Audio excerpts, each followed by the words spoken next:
Hello mga kapik! Hello world! Yes, Tita. Once again, I am Maria Andrea Endicio, your Miss World Philippines 2024, Quezon Province. At iniimbitahan ko po kayo to watch Pink Rose TV every Sunday, 8 p.m. at Pinoy Extreme Channel.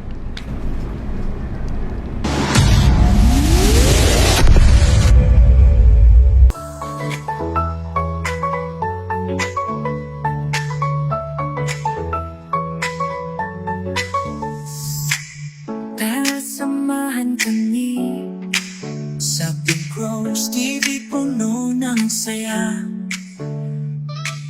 Dito'y may kwento't ligaya, bawat araw ay espesyal talaga. Pink Rose TV, dito ay bida ka sa bawat kwento at gawa. Samahan kami, buong pamilya, dito sa Pink Rose TV, ang saya.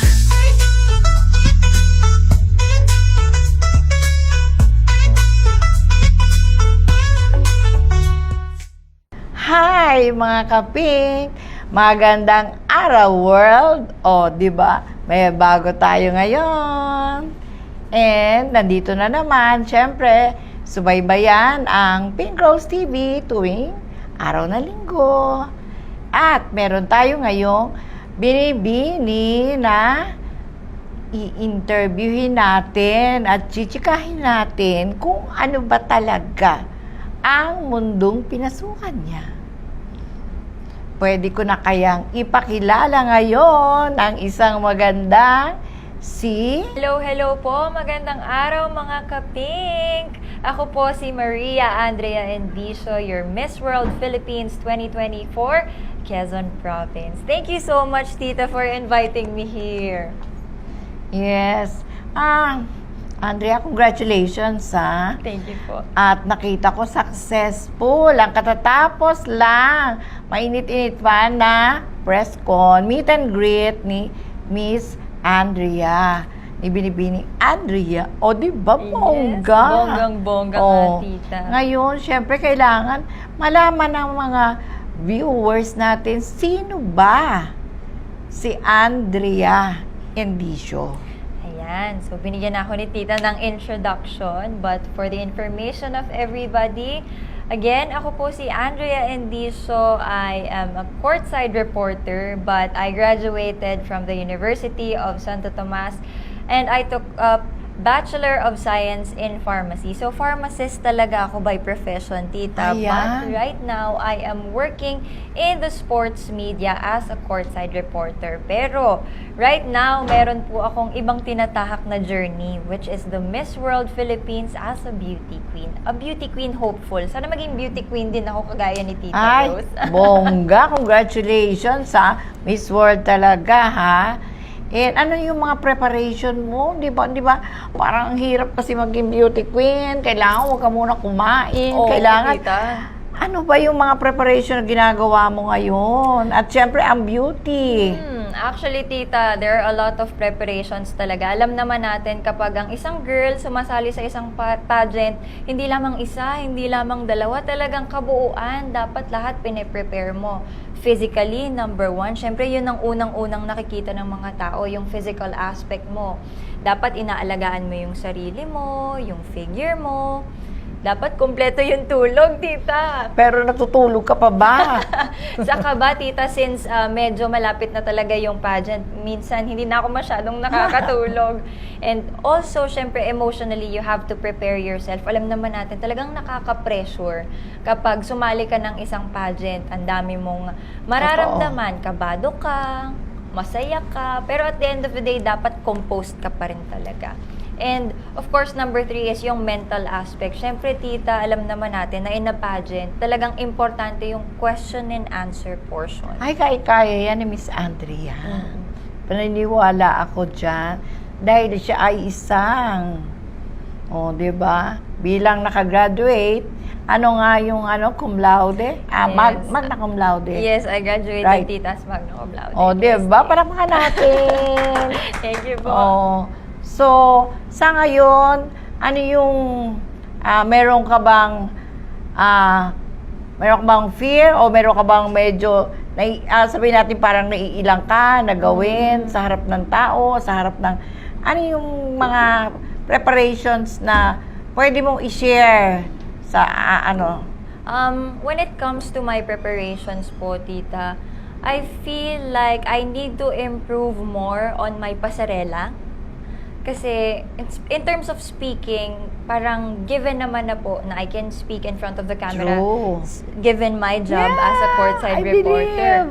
But, syempre hindi lang naman po doon nagtatapos yung preparation ng isang pageant contestant. So, I am focusing on my pasarela, or in other words, yung pong walk when it comes to a pageant. Kasi iba naman, tita, yung walk ng pang-model. Ano Iba ba yung, rin talaga. ano naman yung walk mo, pasabog na yan? Yes!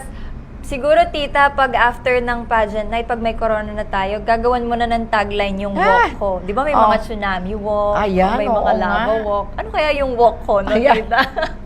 Abangan nyo sa Pink Rose lang ito. Paano nasusuportahan ng mga sabihin ng family mo? Bilang magulang, syempre siguro takot sila para sa future ko. When in fact, yung pagiging doktor, sure yun na parang pagkatapos mo, meron ka talagang profession, meron kang gagawin. Pero yung pageantry, uncertain talaga. Hindi ka sure sa kung anong mangyayari sa'yo in the future.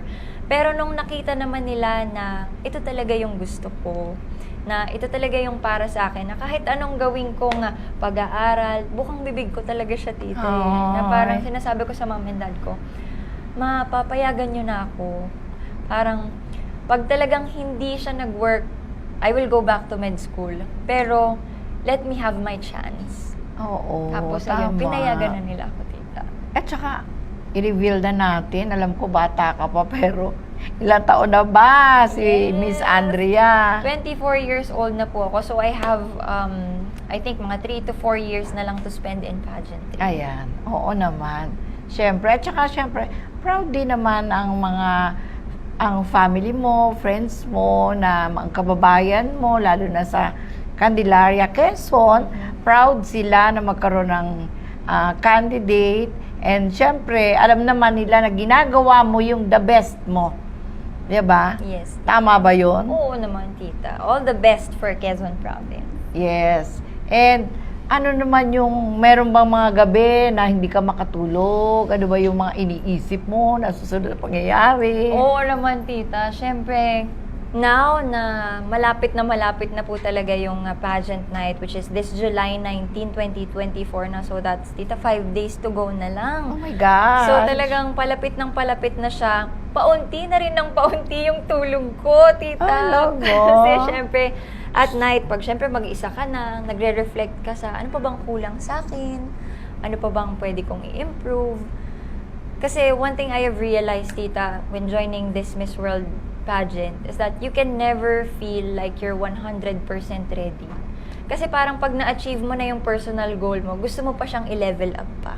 Oh my God. Ganon talaga Pero, siya, tita. di ba parang natandaan ko, parang nagkaroon ka na ng crown before? Yes, tita. What year? Anong time yun? Okay, so para sa information ng ating mga viewers, Oo. I was already a winner of a national crown before. Ito po ay ang Miss Galaxy Philippines 2019. That was way back 2019 pa, prior Oh my God. to the pandemic. So, i-represent ko na sana, tita, yung Philippines sa Chicago, kaso nagkaroon ng pandemic. So, hindi po siya natuloy. Okay. So, that time, ilang taong ka? I was just 19 years old, tita. Diba? Very bagets pa ako noon. Talagang, parang tayo para kay Andrea, pero talagang, eto pa rin siya, nandito pa rin siya. Nagbabalik. Ngayon, ano naman ang pwede mo? Siyempre, alam mo, usong-usong ngayon yung mga pageant. Mga binibining, kung ano-ano nagsisimula sa mga probinsya pa lang yan ngayon. Minsan sa school pa ka, start na yung mga pageant na yan. Ano yung pwede mong i-advise sa mga kabataan na nagkakaroon sila ng pangarap na maging katulad mo, beauty queen, di ba? Okay. So, my advice to those na nangangarap din na maging a beauty queen someday, Yes, especially sa mga nanonood nating mga young viewers natin dyan, is never give up on your dreams. Kahit anong mangyari, manalo o matalo, kahit anumang challenges ang harapin ninyo in that journey, tuloy-tuloy lang. Always give your best. I-push nyo lang ng i-push yung sarili nyo. Kasi nga, sabi nga nila, hard work will always bear its fruits. And paano naman? Diyos ko, eto na ang tanong. Magtatago muna ako. Ano ang ginagawa mo ngayon? O ano yung mga, pwede ba nating i-share sa kanila kung ano yung mga diet mo dyan? Oh my God, tita. Alam mo yan, mahilig ako talagang kumain. Love na love namin ni Tita Rose na kumain, lalo na yung mga cake. Yung favorite cake na pinatikim sa akin ni Tita Rose, Diyos ko, kinikrave ko talaga siya. Oo. Pero, right now, bawal muna. So, ngayon, tita, more on fruits and vegetables talaga. Pag nagugutom, parang banana or egg lang, ganyan. Yung favorite natin, tita, bawal muna sa akin. Ako, parang hindi ko kaya yata yun. Kayang-kaya mo yan, tita, mas magaling ka nga mag-diet sa Diyos ko, talaga naman. And, alam mo, may nakikita akong mga maliliit pa lang yung Miss Little, ganyan, Little, ano. Sa palagay mo, magsimula ka sa Miss Little, pwede silang hanggang sa maging high school sila, yung pangarap nila, pwede i-share mo ng konti bigyan mo sila ng advice. Bigyan ko sila ng idea. Para dun sa mga young ones natin na talagang nagsa-start ng maaga. Oo, yung mga elementary, nakakakita na ako ng mga ganun, May mga potential na sila, tita. Para sa ating mga young viewers dyan, sa ating mga little miss na watching right now, I suggest talagang hold on to that dream. Kung gusto nyo talagang maging beauty queen paglaki nyo, gawin nyo lang talaga yung best ninyo, especially during training, during practice. Actually, tita, dapat talaga, kahit practice pa lang, binibigay mo na yung 100% mo. At huwag na kumain, gano'n? Wag naman, tita. Pag baby pa, okay lang yon. Accepted na wala munang diet. Kapag mga big pageants na dyan napapasok yung mga diet ng mga artists. So, ayun. Andrea, malapit na, di ba? So, meron ka bang gustong pasalamatan or gusto mo silang invite sa Candelaria? Ano ba ang pwede makita sa Candelaria? Alright.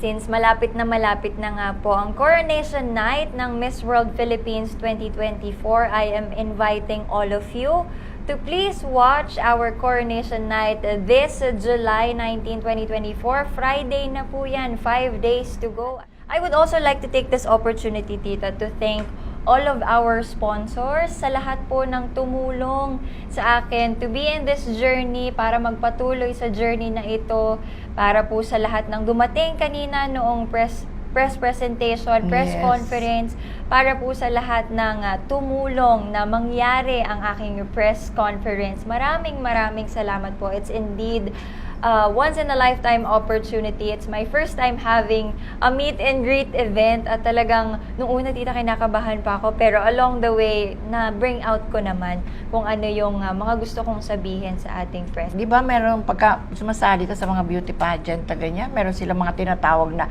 advocacy, blah blah blah, gano'n. Ano naman ang masasabi mo doon? Ano yung advocacy mo?